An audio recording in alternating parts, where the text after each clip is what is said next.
Hello, how are you? Fine, how are you? Okay. You can introduce yourself, please. I'm Patrice Brown. I've been in Maryland now for 18 years as an educator. I'm now a middle school administrator, and I guess my journey as a writer has sort of always been. I realize that I write to think, and I listen better when I'm writing. As much as I talk, I've never been able to articulate, I don't think, as clearly as I have found myself on paper. I hold in my hands an incomplete journal, but I brought with me today, not being sure what to bring, to a moment in time that I never predicted. 3 volumes of writing, and I guess at the root of it is work that's just always been done. I've got this green box at home that has in it poetry that I used to just write. And like probably every other writer, I've got scraps of paper, parts of love letters, just stuff. And I'll never forget one of the times in my life that hurt me as a writer.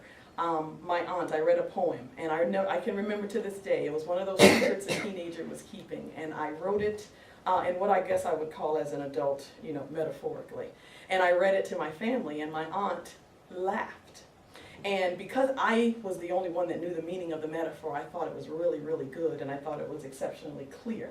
And at that time, for a moment, I figured, I'm not sure what I'm going to make of this, and I felt a little discouraged.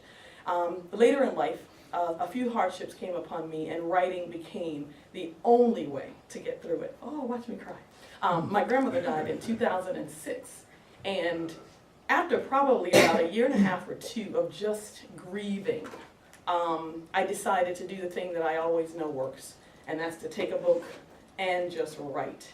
And I wrote, and I wrote. And several composition books later, I realized that aside from the stories that I told out loud that brought me healing, there are stories to include the poems that I wrote when she was raising me. So my book right now, although the titles are endless, some of which after she said about copywriting, I'm going to save because I can't wait to talk to her first.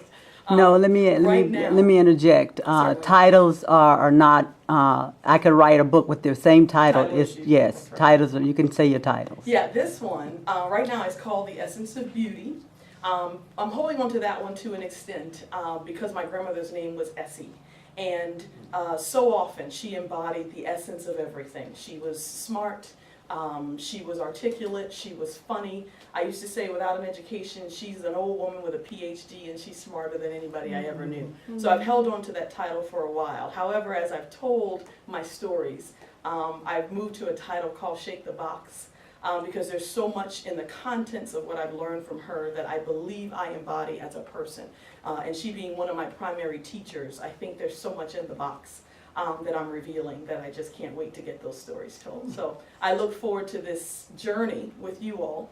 Again, I did not know I was going to be here. I said out loud at a sorority function that I was going to take the time to spend some time with myself and write.